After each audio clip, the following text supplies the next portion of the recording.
Roma padahal cuman jaraknya berapa tuh? Tuh, cuman berjarak 5 poin dari Juventus dan masih menyisakan ya pertandingan cukup banyak lah, 5 poin masih bisa kekejar. Tapi masalahnya lawannya Roma itu nanti ada Salernitana relatif gampang, tapi habis itu lawan Napoli, lawan Inter, ada lawan Fiorentina juga. Jerewetan ceking kita, nyerewetin apa aja. Teman-teman, kalian sedang menyaksikan Cerewetin Serie A. Gimana kabarnya? Gila ya, kalau Inter menang nih gue bisa teriak-teriak senyum terus seminggu. Waduh, enak banget. Apalagi tadi malam Gary Medel berhasil membungkus Zlatan Ibrahimovic sampai berdarah-darah. Ini sebetulnya yang membuat gue juga berpikir, udahlah banding, ayo jangan sampai ada tanding lawan Bolonya, horor banget anjir. Jadi teman-teman, ternyata kalau berdasarkan statistik, Milan sama Inter itu kalau ngelawan tim-tim besar, lawan tim yang ada di 4 besar saat ini, mereka baik Inter maupun Milan mengumpulkan poin yang sama, yaitu 9 poin. Jadi jago lah kalau ngelawan Big Four. Tetapi kalau ngelawan tim-tim peringkat 10 ke bawah, Milan juga memble banget. Dia ada, ntar gue cariin deh statistiknya. Mereka itu justru memble ketika melawan tim-tim yang ada di peringkat 10. Nah, gue khawatirnya Inter kayak gitu juga nih, malah melempem ketika melawan tim-tim papan bawah. Tetapi gue harap kemenangan atas Juventus membuat Inter sangat percaya diri bahwa Juventus aja bisa ditaklukkan. Juventus adalah tim paling hot loh di paruh kedua Serie A musim ini. Mereka paling banyak menang walaupun tersingkir dari Liga Champions ya, tapi di Serie A mereka gokil banget. Semoga ini menjadi suntikan semangat, dan artinya prediksi di konten gue yang mana yang sebelum ini ada tuh judulnya, cari aja yang prediksi poin. Gue memprediksi bahwa Milan akan menang lawan Bolonya, Napoli akan seri lawan Atalanta, Inter kalah lawan Juventus. Semua prediksi gue salah. Milan ternyata seri lawan Bolonya, sementara Napoli ternyata menang atas Atalanta. Atalanta lagi melempem banget. Kenapa ya? Langsung ambruk banget loh mereka dari zona 4 besar. Sekarang malah Roma yang menurut gua punya peluang masuk 4 besar. Sayangnya lawan-lawannya Roma di partai-partai berikutnya susah-susah nih. Roma padahal cuman jaraknya berapa tuh? Tuh, cuman berjarak 5 poin dari Juventus dan masih menyisakan ya pertandingan cukup banyak lah, 5 poin masih bisa kekejar. Tapi masalahnya lawannya Roma itu nanti ada Salernitana relatif gampang, tapi habis itu lawan Napoli, lawan Inter, ada lawan Fiorentina juga. Waduh, berat banget tuh. Semoga Mourinho ngalah ya lawan Inter. Balik lagi ke prediksi poin. Awalnya gue memprediksi bahwa Milan menang lawan Bolonya, kemudian Napoli seri lawan Atalanta, dan Inter kalah dari Juventus. Ternyata enggak. Milan seri, kemudian Napoli menang, Inter menang, Juve kalah. Yang sebelumnya gue prediksi poin akhirnya adalah Milan Scudetto dengan poin 80, kemudian Napoli peringkat 2 79, Inter 78. Berarti ini kalau prediksi gue berikutnya benar terus, dan kemarin ada perubahan, berarti sekarang yang Scudetto adalah, tunggu sebentar, 6. Berarti ini 74 nih si Milan, berarti poinnya 6 tambah 14 ya. 1, 2, 6, 7, 8, 9, 10, 11, 12. Oh berarti yang Scudetto, berarti yang peringkat yang kapolista berikutnya adalah Napoli dan Inter nih dengan poin 81. Ini kalau Napoli sama Inter poinnya sama, ini gimana nih teman-teman? Berarti hitungannya head to head ya? Atau selisih gol? Kalau selisih gol kayaknya, tunggu gue lihat ya, kalau selisih gol berarti masih nanti. Kalau saat ini sih selisih gol Inter yang menang 39. Kalau home and away-nya siapa? Gue lupa Inter yang menang ya teman-teman kalau home and away. Ya, jadi kalau menurut prediksi gue berikutnya betul, karena ada perubahan jumlah poin, berarti nanti peringkat satunya antara Inter dan Napoli poinnya sama. Kemudian Milan dengan 78 poin dan Inter 74 poin. Semoga nih prediksi gue berikutnya betul terus ya.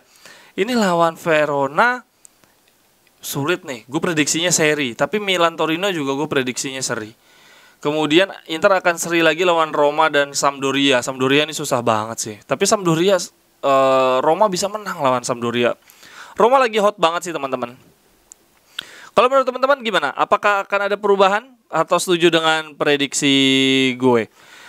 Man of the match kemarin lawan Milan lawan Bolonya adalah Gary Medel kalau menurut akun Bolonya ya, luar biasa banget. Gua kadang berpikir juga Inter mungkin butuh kali ya back yang mungil-mungil gini buat seruduk-serudukan, soalnya backnya Inter jangkung-jangkung semua, kalau lagi ngelawan yang lari-larinya kebut bahaya banget. Tapi yang gua senang adalah kemarin Hakan Çalhanoğlu walaupun penalti pertamanya gagal, setidaknya dia bisa mencetak gol untuk menambahkan rasa kepercayaan diri dia. Dia sekarang menjadi big game player, artinya menjadi pemain yang paling banyak mencetak gol assist di partai-partai besar. Ketika lawan Milan dia sudah mencetak 2 gol assist, lawan Napoli 2 gol assist juga, Juventus 1 gol, lawan Roma 2 gol assist. 2 gol dan assist penjumlahannya. Jadi statistik yang cukup menarik menurut gue buat Çalhanoğlu untuk menambah semangat dia, karena udah lama banget dia nggak cetak statistik kan, nggak cetak gol maupun assist. Dan rasa semangat juga ditunjukkan oleh Bastoni yang memuji Skriniar melalui akun Instagramnya. Nah gue suka nih vibe positif gini, jadi nggak cuman gue yang senang. Dan ditambah lagi yang paling gokil lagi adalah Martin Satriano kembali mencetak gol. Dia lagi hot banget sekarang, dia mencetak 4 gol dari 6 partai bersama Brest. Begitu juga saat Esposito mencetak gol dari tendangan bebas. Kayaknya ini bukan tendangan bebas dia yang pertama deh, tapi ini gol kelima dia dari 11 pertandingan. Dari 11 kali dia jadi starter. Ada berita mengatakan bahwa Dybala makin hot ke Inter, tetapi yang dikorbankan adalah Lautaro Martinez. Kalau gue sih menurut gue betul banget sih Lautaro Martinez. Kenapa? Karena gajinya Lautaro gede banget. Atau Dzeko. Tapi kalau Dzeko yang dilepas, wah padat banget nih perebutan perebutan pemain intinya, nggak ada pemain senior gitu yang mau duduk di bangku cadangan. Masuk si Scamacca. Jadi dengan masuknya Dybala dan Scamacca, maka salah satu antara Lautaro atau Korea yang akan cabut. Jadi duet di depannya adalah Dybala Scamacca, cadangannya adalah Korea dan Dzeko. Jadi Scamacca sama Dzeko akan berganti-gantian dan Dybala dan Korea akan berganti-gantian. Kalau gue setuju sih, kedua Korea maupun Dybala cocok untuk jadi second striker ketimbang Lautaro Martinez jadi second striker. Tapi setuju nggak teman-teman Lautaro Martinez dijual? Dan ini kenapa tadi gue bahas Satriano sama Esposito? Berarti salah satu antara Esposito dan Satriano menurut gue akan menjadi striker kelima. Tapi kayaknya lebih ke Esposito sih. Kalau lebih ke Satriano. Esposito tuh mainnya lebih ke second striker, lebih mirip kayak Raspadori. Jadi sementara Inter lebih butuh pelapisnya Dzeko gitu ya. Gimana ya? Apa Dzeko apa Korea? Tapi kalau Korea yang dilepas berarti penyerang utamanya Dybala Lautaro. Cadangannya Scamacca Dzeko. Malah aneh, cadangannya dua-duanya berarti penyerang kreatif kita cuma Dybala, padahal pemain kayak Korea ini sebetulnya dibutuhin banget. Dybala sama Korea tuh dibutuhin banget, karena kan musim depan Alexis Sanchez dilepas. Intinya adalah gue nggak pingin penyerang Inter semuanya target man gitu ya, atau penyerang Inter semuanya second striker nih kayak sekarang nih. Gue masih nggak habis pikir babak kedua kita masukin Alexis Sanchez sama Korea, dua-duanya second striker, dua-duanya nggak ada yang di kotak penalti jemput bola. Giliran babak pertama dua-duanya pemain penyerang tengah gitu ya, Lautaro sama Dzeko nggak ada yang bisa jemput bola. Aduh, emang taktiknya Inzaghi nggak ada yang bisa nebak sih maksudnya apa. Statistik menarik dari Opta Paulo waktu Juventus lawan Inter kemarin. Juventus total ada 22 shot, Inter hanya 5. Dan ini total berarti ada selisih 17 shot. Dan ini adalah yang terbesar sejak pertemuan Inter dan Juventus dari tahun 2004-2005. Gokil ya. Kita cuma 5 shot dan 1 gol. Akhirnya Inzaghi bisa main kayak gitu. Kenapa kayak gini dibutuhkan? Karena ternyata AC Milan pun mencatat statistik yang aneh juga nih dari tahun 2004-2005 menurut Opta Paulo. Ini AC Milan untuk pertama kali mencetak shot yang sangat banyak, 33, dan nggak mencetak gol sama sekali. Jadi, wah ada apa sih sama Liga Italia ini, nggak ngerti gue. Cetak peluang, pinginnya main nyerang, tapi nggak, lagi kesulitan nih tim-tim papan atasnya nih. Semoga lawan Verona nanti kita nggak memble, karena Lautaro Martinez absen nih. Dan dari sisi Veronanya sendiri ada Giovanni Simeone yang bisa mencetak lebih dari 15 gol untuk Verona. Dan ini pertama kali dalam sejarah sejak Luca Toni yang berhasil mencetak 20 gol di 2013-2014 dan 22 gol di 2014-2015. Bayangin, selevel Luca Toni aja mainnya buat Verona ya, aneh banget. Dari gua itu dulu. akan ada perubahan prediksi poin dari gue. Berhubung kemarin salah semua, semoga yang sekarang nggak ada yang meleset nih.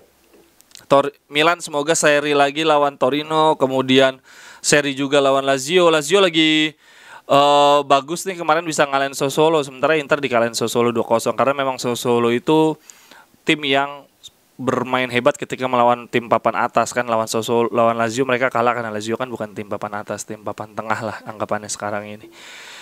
Oke teman-teman, dari gue sini segini dulu. Silakan teman-teman, apakah setuju dengan pendapat gue? Ini cerewetin Serie A tapi gue lebih banyak bahas tentang Inter seperti biasa lah, karena memang sudut pandang gue sudut pandang Inter. Oh iya, besok hari Rabu kita ngabuburit bareng. Gue akan live dan akan gue kasih link Zoom-nya. Kita akan ngobrol dari jam 5 sampai dengan jam buka puasa ya. Ngobrolin Inter apa aja terserah teman-teman. Kita ngobrol aja asik-asikan sambil nunggu jam buka puasa. Sampai ketemu di cerewetan berikutnya. Bye-bye, thank you. Cerewetan ceking kita nyerewetin apa aja.